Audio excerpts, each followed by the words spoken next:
Hi everyone, welcome to Polar Bricks. I'm Andy and today we've got another video on 12 volt trains from our new cabin. So first of all I'd love to say thank you to everyone who watched our video from last week.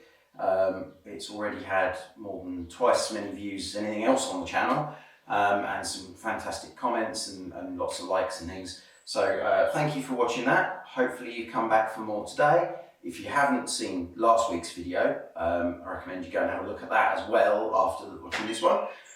But so today what we're going to do is we're going to focus on this train here, which is 7735 electric goods train, which actually, if I bring this in, I've got the original box here as well, which is really nice to have the original box. So this is a 12 volt train. It's got the engine, cargo cargo wagon with motorbike, shell tankery piece there, and a sort of cargo wagon there. It's got this small shell tanker truck thing, and it should have a platform and a few minifigs with it. So this is one that we picked up probably slightly over 12 months ago now actually, from somebody via Facebook Marketplace. It came along with a whole collection of 1980s Lego city stuff mostly, which when it arrived we were slightly overwhelmed by how much there was, and we pieced through and worked out what sets there were there and broken down into the various bins. But this one arrived pretty much as you see it here, and I ran it for a little while with some other 12 volt trains, and it was time to put them all away. They all got bundled up into a box, and that one stayed exactly as it arrived, which if anyone sort of knows this one, they might see that it's not exactly built correctly. There's maybe some missing parts, and I haven't been through and checked any of that. So we're going to do that today.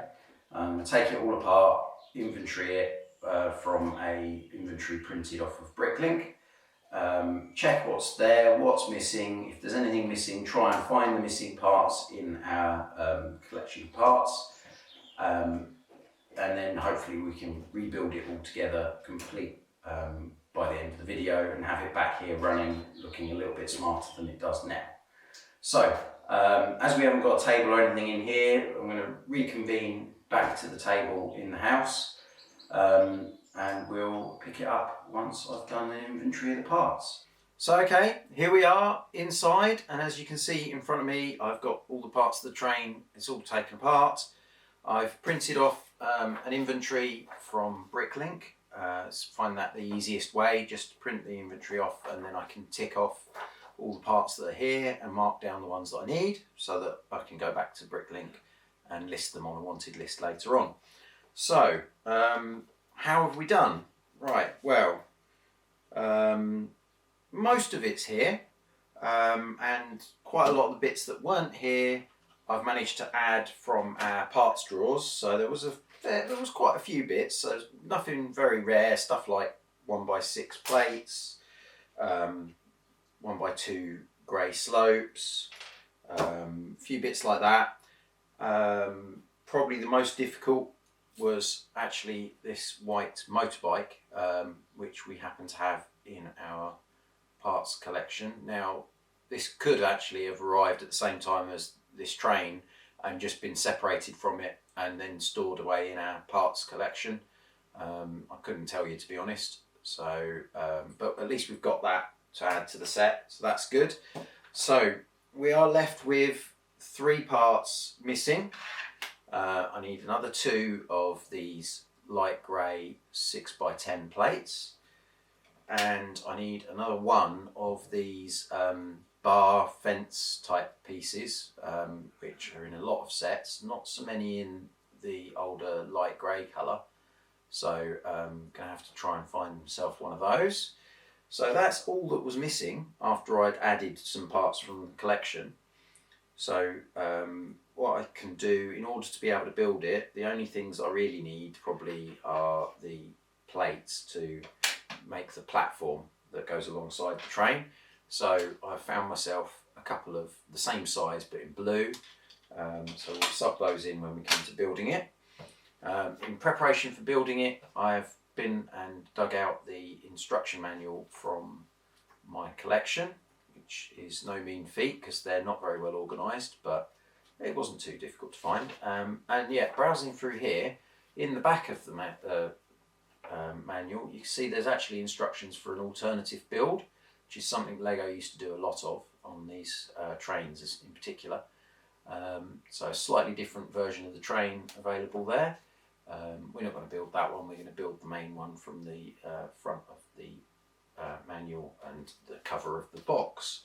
So, speaking of the box, let's have a closer look at what I showed you earlier, which is this lovely 1980s 12 volt Lego train box. It's got the silver sort of colouring trim around the edges, which all of the 12 volt stuff had, and lovely image of the train on the front there. I think it's got the alternate builds at the bottom as well. And then all the sides are pretty much the same images. There we can look on the back. The back shows you more close-up views and some of the alternative builds.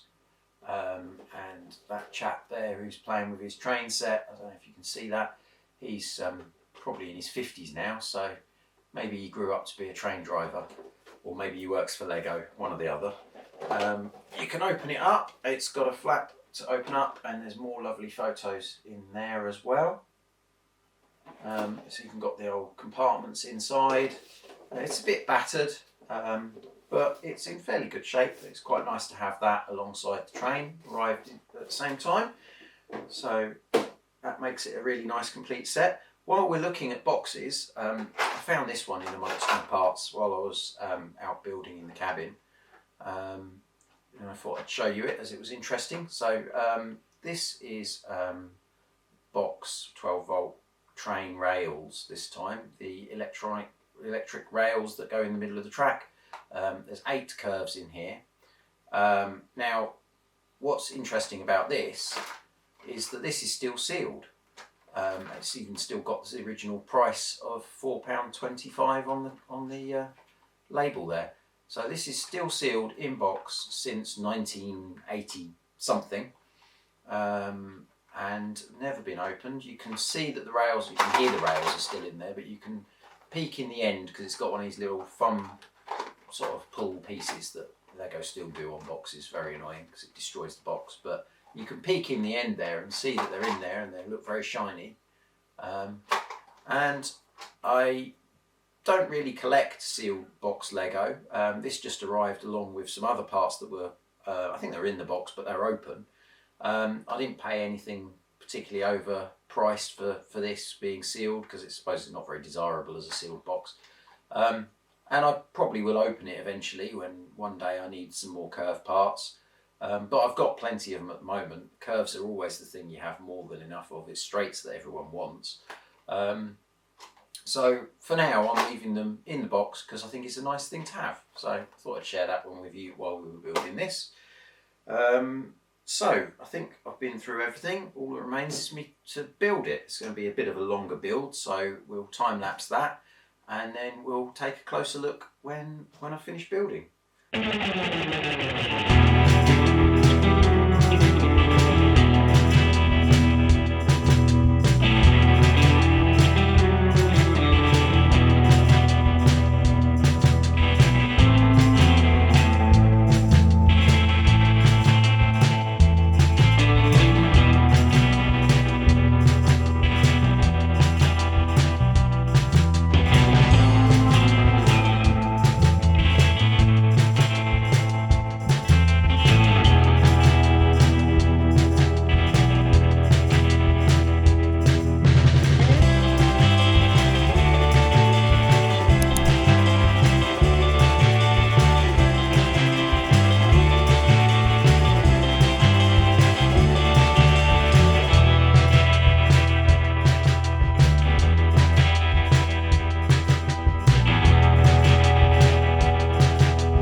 So there we go, we've finished building. There is set 7735, the electric goods train.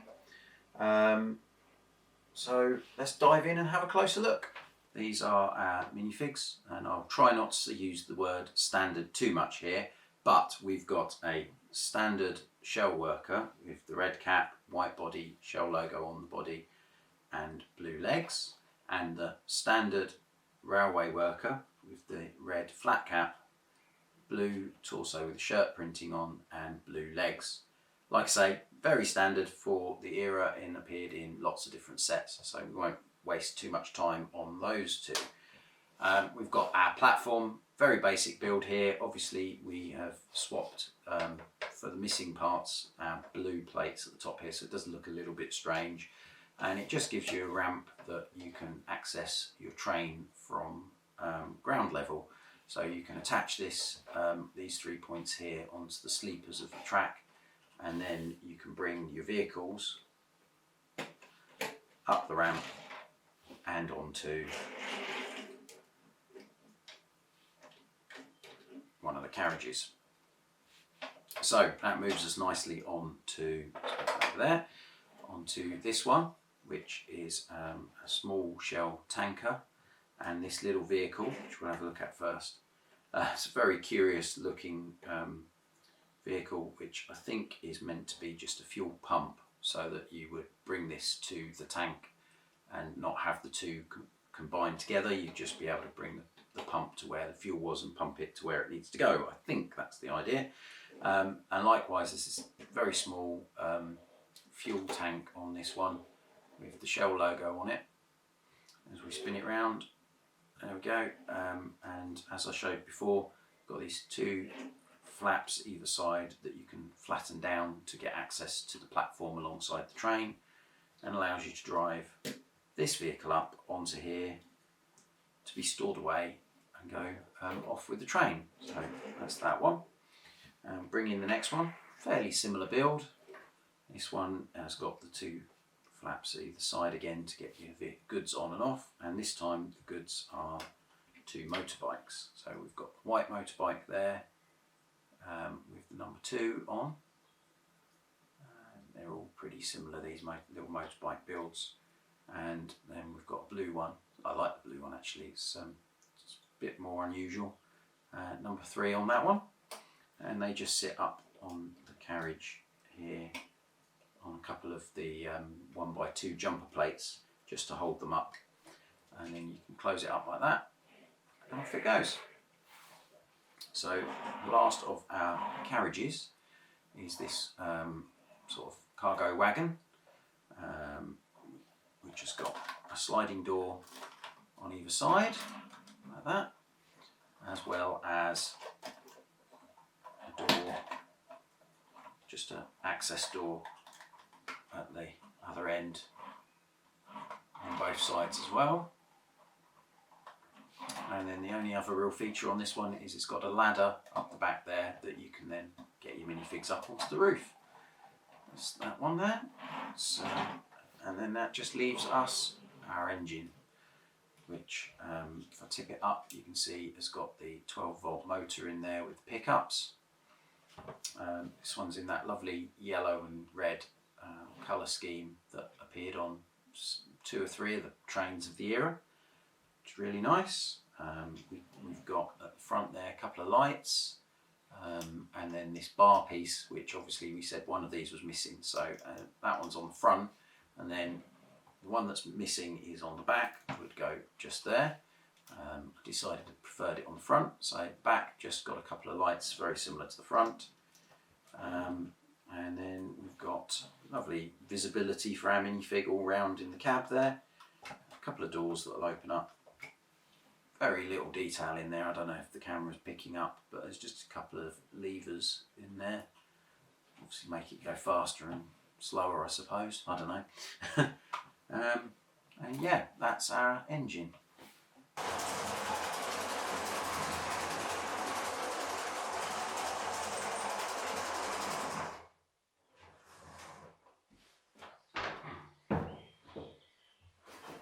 There we are, there's our train on our track back out in the cabin, and I think you'll agree that it looks a lot better for a take apart, check the parts, find some missing parts, put it all back together. It looks a lot less sorry for itself now. It's something I should have done a long time ago for it, but didn't get round to it. So yeah, I'm going to film a bit more footage now of this one going around together with the others and leave you with that. So before I do, thank you for watching the video. If you've enjoyed it, remember to hit like below. It really helps us out with that YouTube algorithm thingy. Leave us a comment below. Let us know what you think of this train, our layout. And we'd really love to hear from you because it is really quite good to get some feedback.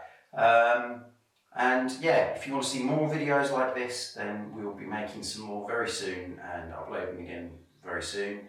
So do hit subscribe below, ring the bell for notification when we upload, which is typically on Friday. So we'll probably be back next week with another video.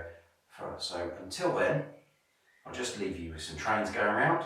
Bye for now.